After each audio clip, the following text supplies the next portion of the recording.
सुनाता, साफ साफ सुनाता ना।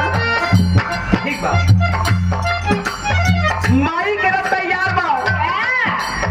जे भी दर्शनार्थी भाई लोग माई विंध्याचल भगवती के दर्शन करे विदा का होए बड़का भैया उजाए देखे होए। एक तरफ माई गंगा के कलकल धारा और दूसरी तरफ पवन पुरवैया के हल्का हल्का झोंका, तीसरी तरफ पहाड़ के ऊपर विराजमान माता विंध्यवासिनी। दास माई के बखाना था, कैसे वर्णन कराता।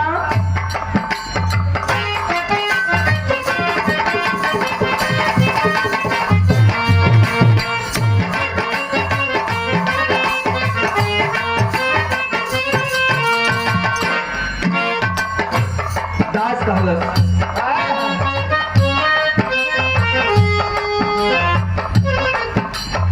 हे मैया हो,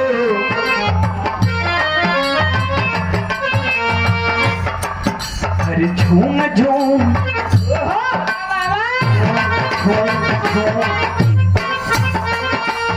झूम झूम पुरवैया मैया कह के सवारे, झूम झूम पुरवैया।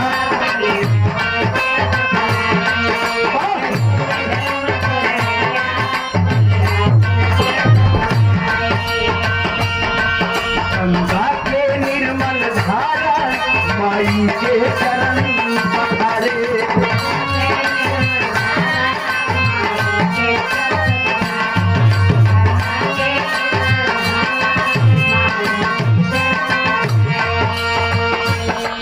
अरे झूम झूम पुरवैया मैया कह के सवारे, गंगा के निर्मल धारा माई के चरण पखारे। हर विंध्यवासिनी कष्ट नाशन देख बरस एक बार,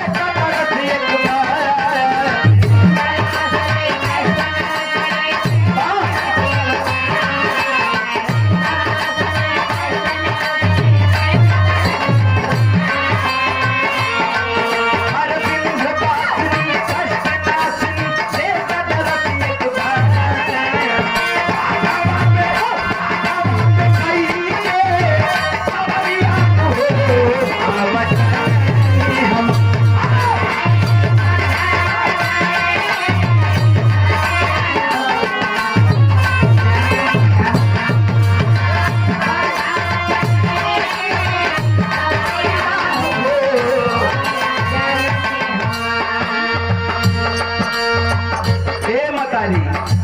माता बहन भी लोग महफिल में बैठी बैठी कहा गया है कि बेटी ही सृजन की जननी हुआ करती है, बेटी ही अम्बा है, बेटी ही जगदम्बा है। और जौन विंध्याचल के पहाड़ में जाके विराजमान बाटी वो बिटिया है। लेकिन दास कागज की मतारी हमार कोनो अस्तित्व नहीं बा, सब दिन आप दबाए बाटू, आप बजवाए बाटू। और आज अगर रच्चों का आवे बजावे तो नहीं सोएगा, हमार कुछ न जाए तो आप वही जाए। माता मैहर के सतना के पहाड़ पर विराजमान माता मैहर वाली माता शारदा भवानी, हमार कुछ ना बा बाका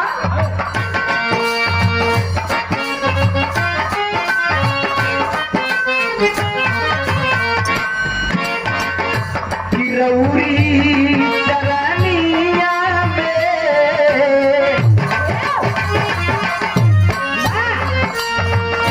रउरी चरनिया में झुकल संसार बा, रउरी चरनिया में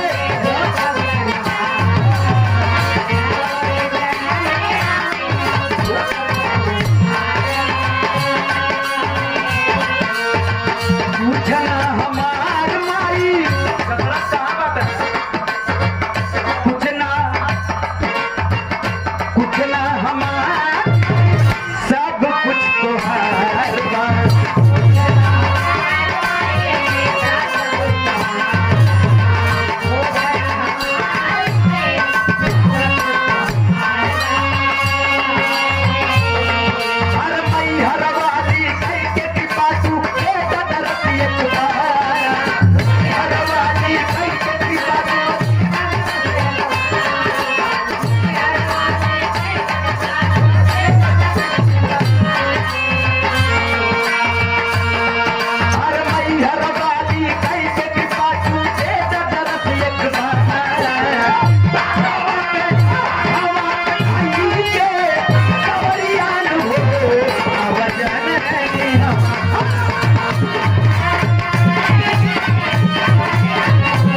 तन में चाहे बन में ई बेटवा मतारी आप के हरदम याद के है बा हम भी आपके पुजारी हमार माई भी आप के पुजारी भी पुजारी ताना मारता है पंचो बिया नहीं सब लेकिन दास कहा था कि माँ छोट छोट दवैयन के छोट छोट आदमी के बड़ियार बना दे ये मनीष को कहिया आपके आशीर्वाद बरसी मतारी दास कलता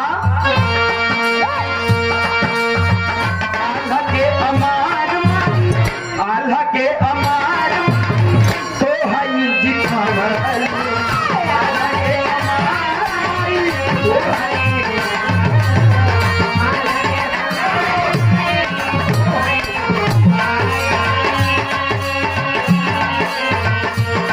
लोरी के मैया वार में लोरी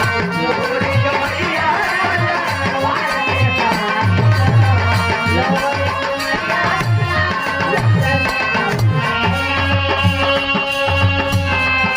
अरे ब्रह्मा विष्णु शंकर के तू भैरू खेवन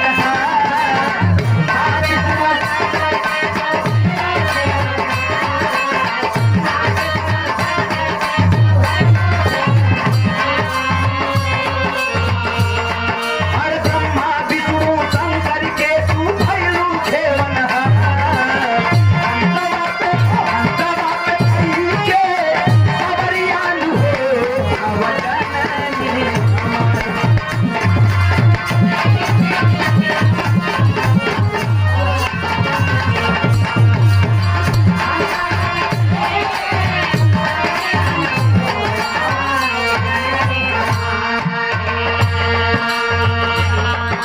भैया माई तो माई होती है वो चाहे हमार माई हो चाहे पूरे सकल समाज के माई हो वो चाहे दुर्गा माई हो मैहर वाली माता हो चाहे हमार के जन्म देवे वाली माई हो माँ तो माँ हुआ करती है कि हमारे प्यारे लाल कवि जी एक लाइन लिखे शिवराज भैया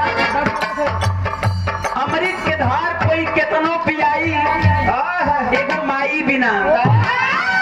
अब कैसे करिजवा जुड़ाई ये भाई एगो माई बिना आज वो माई हमान के बीच में ना है क्या बात लेकिन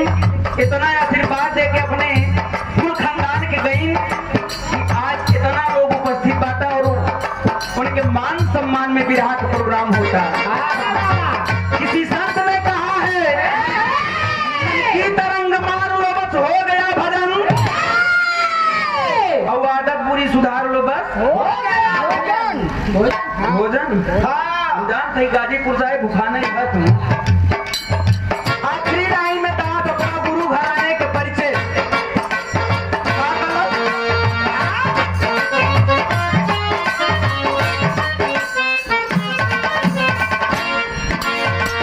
बिहारी करे लाल के सजाई के बिहारी करे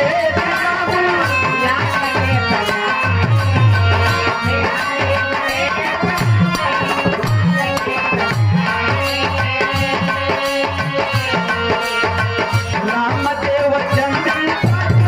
चरण में बुलाई के रामदेव चंद्र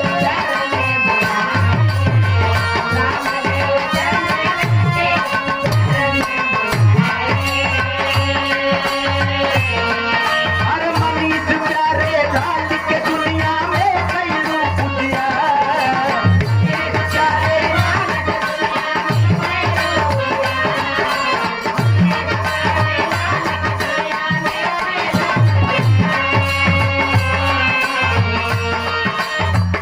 अरे मनीष प्यारे लाल के दुनिया में कई रूप दिया अरे बघा